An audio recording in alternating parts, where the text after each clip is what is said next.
रविवार की अगर प्रदोष पड़ जाए, कौन से दिन? रविवार की प्रदोष के दिन ये प्रयोग अवश्य कर कर देखिएगा। ज्यादा बार नहीं करना है, केवल एक ही बार करना, बाबा स्वयं कृपा करेगा। अगर आपको लगे कि मैंने व्यापार बदल लिया, एक बार बदला, कई लोग ऐसे भी होते हैं जो पैसा इकट्ठा करते हैं, धन एकत्रित करते हैं, और कोई व्यापार ऐसा कर लेते हैं जिस व्यापार में धन चले जाता है तो वो धन वापिस नहीं आता महाराज, वो व्यापार का धन वापिस नहीं आ पाता। तो बड़े दुखी होता है कि भाई मेरा गया हुआ पैसा नहीं आ रहा, मैं बड़ा कष्ट में हूं, मेरा खुद का ही आ जाए ना तो मैं निहाल हो जाऊं, मेरा अपना ही नहीं आ रहा जो गया हुआ है, तो मैं क्या वर्णन करूं, उसको क्या कहूं। इस व्यापार को बदलने से पहले एक काम जरूर कर कर देखो। 3 स्थान पर बेलपत्र को चढ़ाकर देखिएगा। धन भी हमारा कहीं डूब गया, आ नहीं रहा है, तो प्रयास करना 3 स्थान पर चढ़ाई गई बेलपत्र हमें सुख का अनुभव करा देती। बहुत ध्यान लगाइएगा। पहला, अशोक सुंदरी की जगह। अब ये बेलपत्र जब भी आप चढ़ाएंगे तो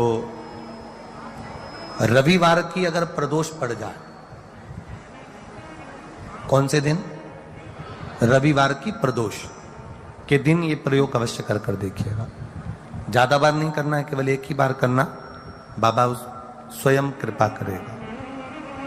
अपने मंदिर में, अर्थात अपने घर के पास कोई मंदिर हो, शिवालय हो, देवालय हो, जहां शंकर भगवान विराजमान हो, शिवलिंग हो, ऐसी जगह पर अवश्य करें। हमें कहीं दूर जाकर ये प्रयोग नहीं करना है, अपने शिवालय, अपने जो घर के आसपास में शिवालय हो वो। एक बेलपत्र अशोक सुंदरी वाली जगह। अब उसको अशोक सुंदरी की जगह पर भी चढ़ाने का तरीका क्या है? जब हम बेलपत्र चढ़ाएंगे तो उस बेलपत्र को चढ़ाते समय आपकी जो बेलपत्र की डंडी है, इस डंडी का भाग शिवलिंग की ओर होना चाहिए। ये जो डंडी है इसका भाग अशोक सुंदरी पर जब चढ़ाएंगे तो शिवलिंग की ओर इसका भाग होगा महाराज। दूसरी, बेलपत्र को जब हम समर्पित करेंगे, जया, विषहरा, शामरीवारी, दौतली, देव, मान लो जलाधारी ऊपर नहीं है शंकर जी के, तो उसका स्मरण कर कर 5 कन्याओं का नाम लेकर जया, विषहरा, शामलीवारी, दौतली, देव, इनका स्मरण कर कर शंकर भगवान के शिवलिंग पर बेलपत्र रखेंगे। बेलपत्र कहां रखना है? आप अगर यहां बैठे हो तो आपके विपरीत में डंडी का मुख होना चाहिए। ये बेलपत्र की जो डंडी है इसका मुख आपके विपरीत में हो। आप यहां बैठे हो तो डंडी उधर होगी, आप इधर बैठे हो तो डंडी का मुख इधर होगा, आप उधर बैठे हो तो डंडी का मुख इधर होगा। आपके ठीक विपरीत की ओर डंडी का मुख हो।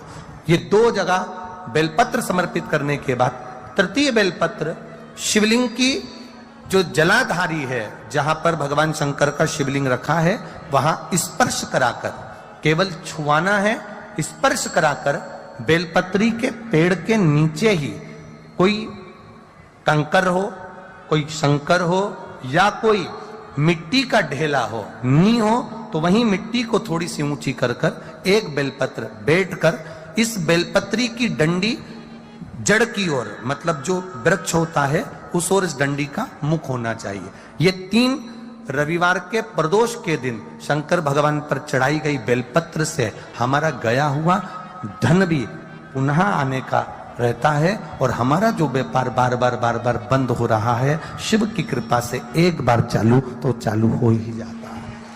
एक नियम बना लो, 12 महीने शिवरात्रि आती है, हर महीने शिवरात्रि पड़ती है, महीने में 2 बार प्रदोष पड़ती है। या तो प्रदोष का नियम बनाओ या शिवरात्रि का नियम बनाओ। एक होता है शमी का पौधा, एक होता है मंदार का पौधा। मंदार जानते हो सब लोग? बोलो तो जम के। सफेद आंकड़ा भी उसको बोलते हैं, मंदार भी उसको बोलते हैं। मंदार का पौधा, और एक होता है शमी का पौधा। कहते हैं जिस व्यक्ति की जिंदगी में केवल घाटा ही घाटा लिखा हो, दुख ही दुख लिखा हो, और कई साल हो गए हों किराए के मकान में रहते हुए या तकलीफ को भोगते भोगते, परिवार में कहीं सुख है ही नहीं, दो पौधे को याद रखना, और दोनों पौधे की कथा हमने पूर्व में सुना चुके, मंदार और शमी। दोनों की कथा सुनाइए कि ये कौन से मुनि थे, कौन से ऋषि के बेटे थे, ये मंदार और शमी किसके पुत्र थे, सब कथा सुने। आप YouTube पर सर्च करिएगा तो आपको कथा पूरी मिल जाएगी, आप उसको सुनिए। जिसकी जिंदगी में दुख ही दुख लिखा, कष्ट ही कष्ट लिखा, परेशानी ही परेशानी लिखी, तो मंदार और शमी ये दो पौधे ऐसे हैं जो जीवन में सुख प्रदान करते हैं। एक काम करना चालू करो, थोड़ी सी मिट्टी शमी के पेड़ के नीचे की और थोड़ी सी मिट्टी मंदार के पौधे के नीचे की, दोनों को लाओ, अच्छा मिलाकर उसका एक शिवलिंग का निर्माण करो और उस शिवलिंग का पूजन प्रदोष काल में शाम के समय शिवलिंग के सामने 2 घी के दिए जलाकर, जैसी घर में पूजन करते हो वैसी की वैसी पूजन करो, आरती करो, थोड़ा सा भोग लगाकर निवेदन कर कर उस शिवलिंग का बाद में विसर्जन करो।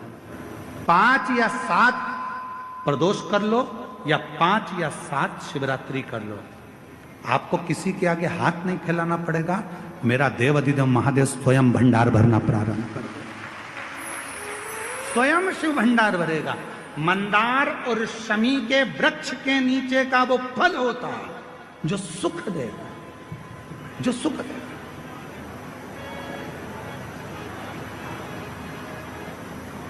जो हमें आनंद प्रदान करता है।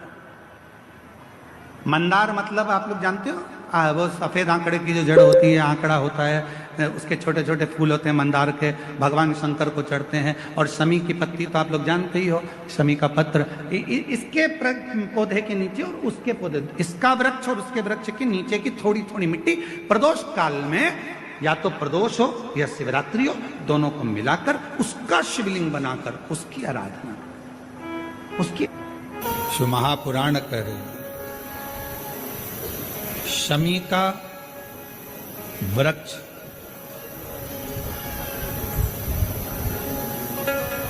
हमारे शरीर में जो रोग होता है, उस रोग के जितने भी तत्व होते हैं उनको शमी का वृक्ष खींचता।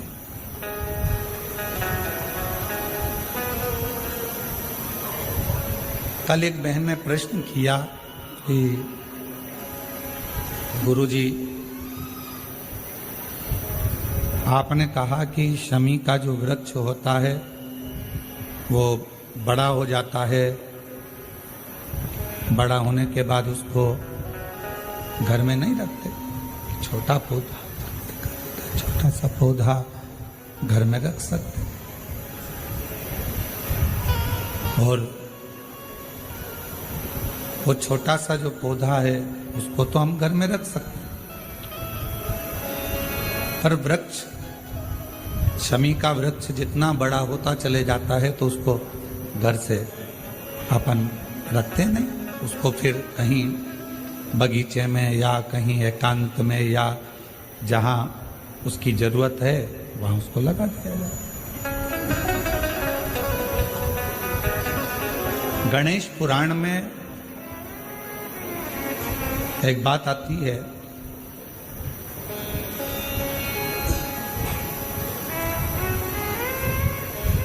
कि शमी का जो वृक्ष होता है वो रोग को खींच लेता,